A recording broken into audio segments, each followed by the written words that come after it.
বাজার থেকে কেনা হালিমের প্যাকেট দিয়ে কিভাবে ঘরে মজা করে হালিম তৈরি করা যায় আজকের রেসিপিতে তাই দেখাবো। আশা করছি হালিম প্রেমীদের খুবই ভালো লাগবে আর সাথে নতুন রাঁধুনিদেরও খুবই কাজে আসবে। হাই গাইস, আসসালামু আলাইকুম, welcome back to my channel FoodQuest by রাইন। তো দেখে নেওয়া যাক আমার আজকের এই বাজারে কেনা প্যাকেট দিয়ে হালিম কিভাবে হালিম তৈরি করার জন্য আমি এখানে রাঁধুনি হালিম মিক্স নিয়েছি। এখন প্যাকেট থেকে হালিমের প্যাকেটগুলো খুলে নেব। হালিমের প্যাকেটে দুইটি প্যাকেট থাকে, একটি ছোট আর একটা হচ্ছে বড়। ছোটটা হালিম মশলা আর বড়টা হচ্ছে বিভিন্ন জাতের ডাল মিশিয়ে একটা মিক্স ডাল। এখন একটি বাটিতে হালিম মিক্স পাউডারটা ঢেলে নেব। এরপর এর মধ্যে একদম ফুটন্ত গরম পানি ঢেলে একটু নেড়ে চেড়ে মিশিয়ে একটি ঢাকনা দিয়ে ঢেকে রেখে দিব 15 থেকে 20 মিনিটের জন্য। আর সেই ফাঁকে হালিমের মাংসটা কুক করে নিব। আমি এখানে হাফ কেজি পরিমাণে গরু মাংস ছোট ছোট করে কেটে ভালো মতো ধুয়ে পানি ঝরিয়ে নিয়েছি। খাওয়ার সুবিধার জন্য হালিমের মাংসটাকে ছোট করে কেটে নিলেই ভালো হয়। এখন প্যানে হাফ কাপ পরিমাণে তেল দিয়ে দিলাম। তেলটা প্রপারলি গরম হয়ে আসলে এর মধ্যে 1 কাপ পেঁয়াজ কুচি দিব। পেঁয়াজ কুচি দিয়ে ভালো মতো নেড়ে চেড়ে পেঁয়াজটাকে একদম গোল্ডেন করে ভেজে নিব। পেঁয়াজটা আমার একদম গোল্ডেন করে ভাজা হয়ে গেছে। এখন কিছু পেঁয়াজ বেরেস্তা আমি তেল ঝরিয়ে উঠিয়ে নেব আর কিছু প্যানে রেখে দিব। এখন প্যানে রাখা পেঁয়াজ বেরেস্তার সাথে হালিমের যে মশলা প্যাকেটটা ছিল সেটা আমি এখন এর মধ্যে ঢেলে দিব। তারপর স্বাদ অনুযায়ী লবণ দিয়ে নেড়েচেড়ে ভালো মতো মিশিয়ে নিব। মশলাটা যেন পুড়ে না যায় তাই এখানে হাফ কাপ পরিমাণে পানি দিয়ে একটু নেড়েচেড়ে ভালো মতো মিশিয়ে মশলাটাকে কতক্ষণ কষিয়ে নিব। মশলাটা কষানো হয়ে গেলে ছোট করে কাটা মাংসগুলো এর মধ্যে ঢেলে দিব।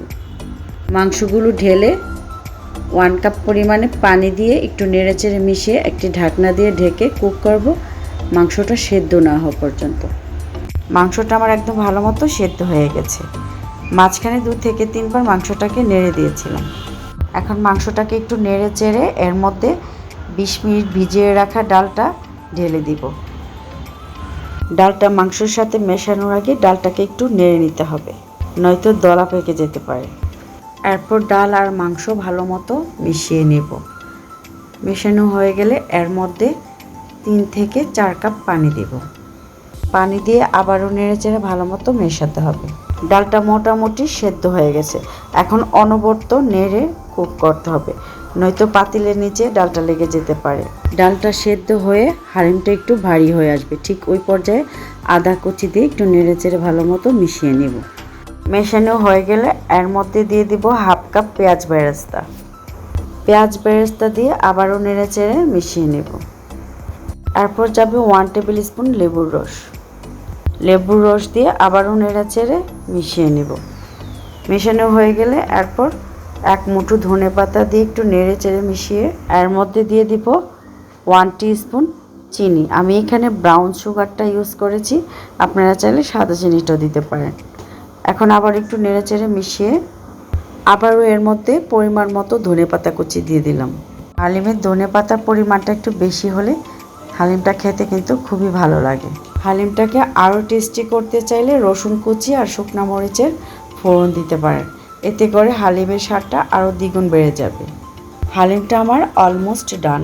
এখন চুলা থেকে নামিয়ে একটি হটপটে ঢেলে নেব। নিয়ে এর মধ্যে কিছু পেঁয়াজ বেরেস্তা, লেবু আর কাজু বাদাম দিয়ে একটু সাজিয়ে গরম গরম সার্ভ করব। ঠিক আছে, আমার হালিম রেসিপিটি আজ এখানে শেষ করছি। আশা করছি রেসিপিটি সবার কাছে খুবই ভালো লেগেছে। সো গাইস, রেসিপিটি ভালো লাগলে একটি লাইক দিয়ে ফ্রেন্ডস অ্যান্ড ফ্যামিলি মেম্বারদের সাথে শেয়ার করবেন।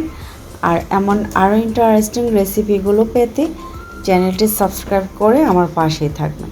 তো সবাই অনেক অনেক বেশি ভালো থাকবেন and thank you so much for watching. আল্লাহ হাফেজ।